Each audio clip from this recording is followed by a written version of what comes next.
Com isso, a gente chega nos insights. Quais são as ideias que são geradas a partir do data science no marketing digital?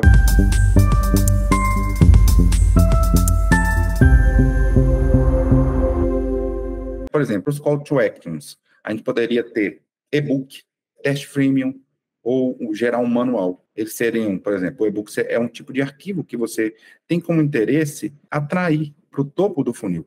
E o objetivo básico do e-book é trazer conteúdo útil com interesse alto. Então, um e-book que faça sentido para o seu público-alvo. Já o manual, por ter mais especificidade, ele se relaciona no meio do funil, ensina sobre a usabilidade do seu produto. Ele é um arquivo também que pode ser distribuído. O teste freemium já está lá no fundo de funil, perde de converter, porque o usuário vai passar a usar o seu produto ou serviço de uma maneira gratuita, e hoje é uma das modalidades mais utilizadas, que é o modelo freemium, onde o usuário acessa seu produto, tem uma interação que consegue gerar valor para a empresa, para o negócio dele, ou para ele, pessoa física também, aquele produto já funciona para ele, porém, para que ele tenha as melhores características do produto, ele teria que fazer uma compra. Mas essa pessoa que chegou no teste freemium já é um usuário de fundo de funil. Ele está muito pronto de fazer a conversão completa, que seria a compra do seu produto. Ele já usa o seu produto, mas ainda não pagou. Num cenário de insights de volume de visitas, o importante é ver quantidade de visitantes por página. A gente viu isso tudo lá no Google Analytics, também no módulo 4. A quantidade de visitantes por landing pages. Então, as landing pages onde a gente vai tratando toda a parte de teste AB, de estratégia 333, a quantidade de visitantes nos seus blogs. Os blogs, quando a gente fala de blogs, a gente está falando de marketing de conteúdo, que é realmente muito importante para a atração do seu público-alvo. E quantificar também o poder de atração da sua estratégia de marketing. Então, assim, quando a gente faz o teste AB, quando a gente faz a landing page, quando a gente faz a estratégia 333, a gente sempre vai medir, por exemplo, através do Google Analytics, qual é o poder atrativo dessas iniciativas. Nos insights de movimentação do mouse, a gente falou muito, a gente falou de mapa de calor, né? É a área de calor do seu site, do seu produto digital, também conhecido como heatmap, e é exatamente aonde o usuário mais clica, qual a parte que ele mais fica no seu site. Então, a gente consegue mensurar exatamente isso. Hoje existem ferramentas que conseguem ver em desktop, ainda não no celular, mas em desktop que permitam isso, claro, tem essa parte da LGPD, onde a webcam vai capturar o seu movimento de olho dentro da página. Então, você vai conseguir exatamente saber quais são os pontos quentes da sua página. A gente trouxe aqui um exemplo, mas a gente já usou bastante, inclusive na nossa empresa, o Hotjar, que trabalha exatamente com isso. Aqui está um pouco mais escuro, mas eu trouxe para que a gente tenha uma noção. Então, aqui a gente tem a quantidade de cliques, quantas pessoas visualizaram o desktop, quantas pessoas visualizaram a sua versão de aplicativo, tem quantidade de clique, tem quantidade de movimento de mouse, tem quantidade de scroll, ou seja, quando ele passa no celular ou no desktop mesmo para baixo, para cima e para baixo na sua tela. Aí a gente tem um mapa de calor, sabendo aonde a maioria dos usuários clicaram.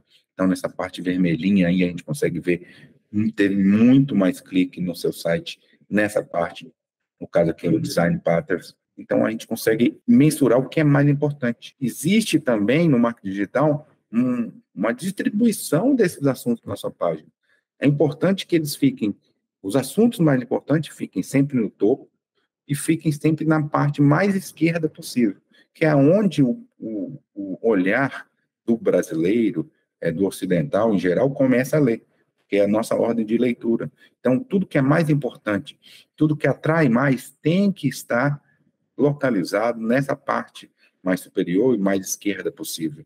Então, todo site pode ser feito esse acompanhamento também. Para insights em tempo de página, engajamento, isso é importante. O tempo de gasto nas sessões é importante, mas tem que ser relativizado, porque você tem que apresentar uma configuração de tempo máximo de sessão. Ou seja, muitas vezes uma pessoa abre sua página, abre seu aplicativo e deixa aberto e toca para frente, vai fazer outras coisas, esquece ele aberto. Então, não significa que todo aquele tempo que você passou com aquela página aberta, você estava realmente interagindo.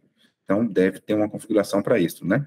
Para contabilizar esse tempo ocioso. E ela geralmente vai medir o interesse do visitante no seu conteúdo. Porque, por exemplo, você pode fazer um conteúdo que tem uma média de leitura de 7 minutos. 7 minutos não é muito hoje em dia.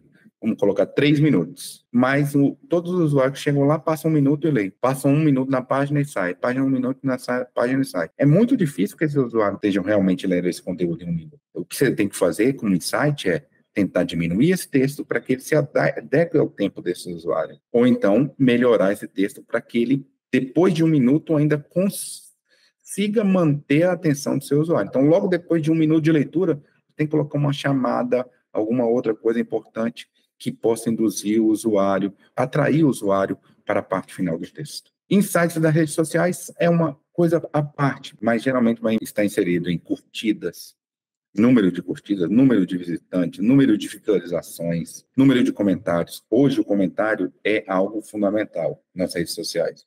É muito mais importante do que curtidas de visualizações, porque são pessoas que realmente interagem, gastam o tempo dela para interagir com sua marca, produto ou serviço. Tá? Então, os exemplos aqui de Facebook, que ainda é muito utilizado no Brasil, o Instagram, o LinkedIn e o Twitter, o novo X, né? E aí a gente traz o compartilhamento de conteúdo próprio. Quando a gente está gerando conteúdo através da nossa estratégia de marketing de conteúdo relevante, a gente tem um lugar onde a gente publica isso. Uma das possibilidades é que o próprio usuário que lê o seu conteúdo, por exemplo, de top 10 mouse, top 5 mouse, ele resolva compartilhar para um amigo que ele sabe que estava procurando mouse também. Quando ele faz isso, realmente é uma ação de envolvimento muito grande, aquela relação de envolvimento emotivo com a sua marca, como a gente falou lá no módulo 2. Então, o compartilhamento do seu conteúdo é um dos pontos mais positivos. Quando a gente tem esse insight, a gente tem que saber exatamente o que a gente usou, qual é o título, qual o conteúdo, porque aquilo trouxe um engajamento superior. O insight é trabalhar o máximo possível dentro de compartilhamento de seu conteúdo pelo usuário, porque muitas vezes uma pessoa não vai ver uma postagem da sua empresa, uma pessoa qualquer, mas talvez pessoas que nem estejam no radar do seu público-alvo vejam através de amigos que compartilhem esse produto. Então, muitas vezes, o compartilhamento de seus clientes é mais importante do que o seu próprio compartilhamento. E aonde está o Data Science nisso aqui? Tudo. A gente conseguiu ter esses insights e trouxe tudo isso, mas o Data Science, como a gente viu, toda aquela parte de engrenagem, de treino e teste, toda aquela parte de volume de dados, de importação de dados, ele vai conseguir juntar. A gente consegue ter insights muito claros, separando os CTAs do volume de visita, da movimentação, do mapa de calor, do tempo de página. Foi bem tranquilo a gente trabalhar com isso, né? Mas imagine que para a gente ter uma estratégia realmente assertiva, a gente tem que juntar todo esse panorama de dados que vêm de diversas fontes diferentes e conseguir gerar estratégias. Somente com a utilização de um algoritmo, de análise de dados, de muitos dados, de grande volume de dados, a gente vai conseguir ter uma técnica que implemente isso. Por isso, o marketing digital, ele faz todo sentido de usar o data science, onde ele vai conseguir gerar estratégias bem mais assertivas. Bom, com isso a gente vai finalizar nosso curso. Mas antes de finalizar, eu queria ainda trazer para vocês um bônus. Eu criei para vocês um script completo para trabalhar com dados no Python. Eu vou deixar o arquivo também nas aulas. O nome dele vai ser Módulo 5 Bônus. E para você abrir, você vai ter que abrir o Google Colab, baixar esse arquivo e mandar abrir. Lá ele vai estar passo a passo, explicadinho exatamente o que você faz para cada uma das células. Eu vou demonstrar aqui para a gente ver rapidamente como é que está isso aí. Abrir aqui o Google Colab.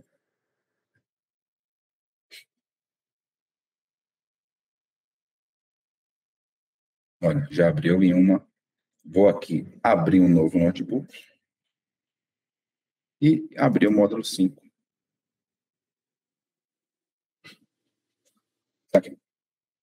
Aqui a gente vai conseguir ver Primeiramente, eu trouxe aqui um dicionário de dados para vocês saberem que dados são esses que eu estou trazendo. Então, eu trouxe tudo devidamente documentado, tá? E aqui eu trouxe o arquivo, também vou deixar. O arquivo chama ratings.csv, também vou deixar para a gente. E aí a gente vai conseguir ver exatamente o que é isso, que é um teste de classificação de filmes. Então, a gente vai ver as notas que são atribuídas para cada filme e conseguir dar uma série de avaliações. E cada célula aqui, eu fiz um comentário para vocês verem o que está sendo feito. Vocês podem rodar e vão saber o que está fazendo, traduzindo colunas, contando valores, média de notas, mediana, plotando, como que a gente consegue chegar desse gráfico, nesse gráfico, desse gráfico aqui, no final, como que a gente vai conseguir ver quais são as línguas faladas, tabelas, está tudo aqui bem explicado. Claro que no curso não ia dar tempo da gente colocar tudo, mas a gente preferiu deixar aqui para vocês, porque é importantíssimo que a gente, nesse campo de... aqui tem uma informação bem importante. O gráfico de pizza deve ser usado apenas para valores binários, tá? Por isso gerou esse problema aqui. Mas, enfim, aqui a gente vai trazer várias informações. Se você seguiu todos os passos aqui, você vai aprender muito sobre exploração de dados e conseguir chegar nesse resultado aqui de quais são as línguas mais faladas nos filmes que existem nessa base de dados, tá bom? Agradeço a todo mundo e estaremos juntos nos próximos cursos. Tchau, tchau.